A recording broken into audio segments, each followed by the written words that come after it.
খুলনা উপকূলে বসবাস করে প্রায় ১০ লক্ষ মানুষ। এর মধ্যে প্রায় ৯০% মানুষই সুপেয় পানির সংকটে ভুগছে।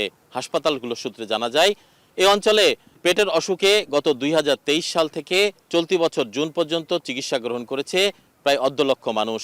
পরিসংখ্যান অনুযায়ী এই অঞ্চলে অগভীর এবং হস্তচালিত নলকূপের সংখ্যা প্রায় ১৭,৫০০, যার মধ্যে সচল রয়েছে মাত্র ৯০০টি। সুন্দরবনের কোলঘেঁষা এই উপজেলায় ৩টি পৃথক দ্বীপের সমন্বয়ে গঠিত।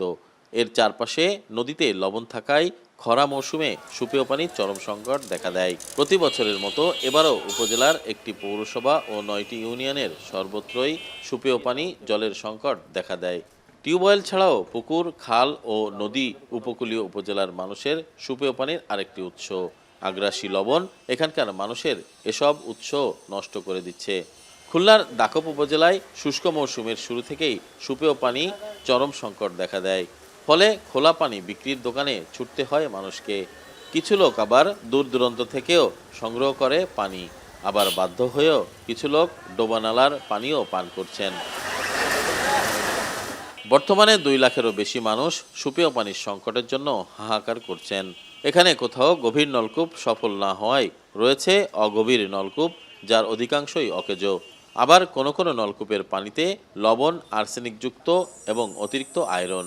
তবে সারা বছরের সুপেয় পানির সংকট মেটাতে উপকূলের মানুষের সর্বশেষ ভরসা বর্ষা মৌসুম। এই মৌসুমে ট্যাঙ্কিতে বৃষ্টির পানি সংরক্ষণ করে রাখা হয় দাকপের গ্রামের ঘরে ঘরে।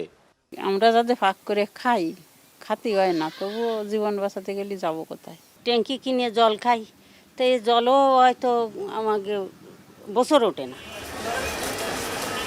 খুলনা উপকূলে বসবাস করে প্রায় ১০ লক্ষ মানুষ। এর মধ্যে প্রায় ৯০% মানুষই সুপেয় পানির সংকটে ভুগছে। উপকূলীয় উপজেলাগুলোতে প্রায় ৭,৫০০ অগভীর ও হস্তচালিত নলকূপ স্থাপন করা হলেও মাত্র ৯০০টি এখন সচল রয়েছে। পরিসংখ্যান অনুযায়ী ২০২৩ সালের এই অঞ্চলে পেটের অসুখ নিয়ে হাসপাতালে ভর্তি হয়েছে প্রায় ২৫,০০০ মানুষ। উপকূলীয় এলাকা দাকপের মানুষের সুপেয় পানির সংকট কাটাতে স্থাপন করা হয় পানি সংরক্ষণ প্রকল্পটি। কিন্তু কয়েক মাস যেতে না যেতেই এর কার্যক্রম মুখ থুবড়ে পড়ে। পুনরায় এটি চালুর দাবি এলাকাবাসীর। কেনালে লবণ পানি পচা ওই আপনার ওয়াশ করে দিচ্ছে, কিন্তু কেউ খাইতে চাচ্ছে না। এই পুকুরের পানিও খাওয়া যাচ্ছে না এখন রান্না করে, আবার এরা খাবার পানিও দিচ্ছে না। সব জায়গায় এই পানি প্ল্যান্টটা সাপ্লাই দেওয়ার কথা, কিন্তু সাপ্লাই 2 মাস দিয়ে আর দিচ্ছে না।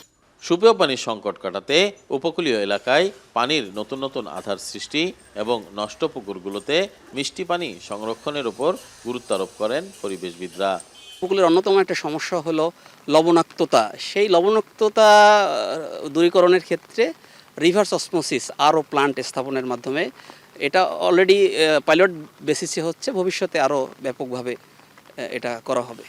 অন্যদিকে জনস্বাস্থ্য প্রকৌশল অধিদপ্তরের কর্মকর্তা সুপেয় পানির সরবরাহের চ্যালেঞ্জ মোকাবেলায় নতুন নতুন প্রকল্প গ্রহণের কথা জানান। যে লবণাক্ততা বাড়ছে, নদীর নাব্যতা কমে গেছে, রিভার বেড উঁচু হয়ে যাচ্ছে, যার কারণে লবণ পানি আমাদের দিকে ধেয়ে আসছে। উৎস তৈরি করে সুপেয় পানি সংরক্ষণ করে রাখতে পারতাম, তাহলে কিন্তু উপকূলীয় অঞ্চলের খরা মৌসুমে যে পানির সমস্যা থাকে, সেই সমস্যাগুলোর সহজে পরিত্রাণ পাওয়া যেত। সুপেয় পানির সংকট দূর করতে স্বাধীনতার পর থেকেই উপকূলে বিভিন্ন এনজিও কাজ করছে। তারা এখানে পিএইচএফ, রিভার্স অসমোসিস সহ বিভিন্ন পদ্ধতির প্রয়োগ ঘটিয়েছে। কিন্তু মেয়াদ ফুরিয়ে গেলে বেসরকারি সংস্থার এই প্রকল্পগুলো আর চলেনি। এসব এলাকায় শত শত কোটি টাকা অপচয় হয়েছে বলে মনে করেন বিশেষজ্ঞরা। তরিকুল ইসলাম, এখন খুলনা।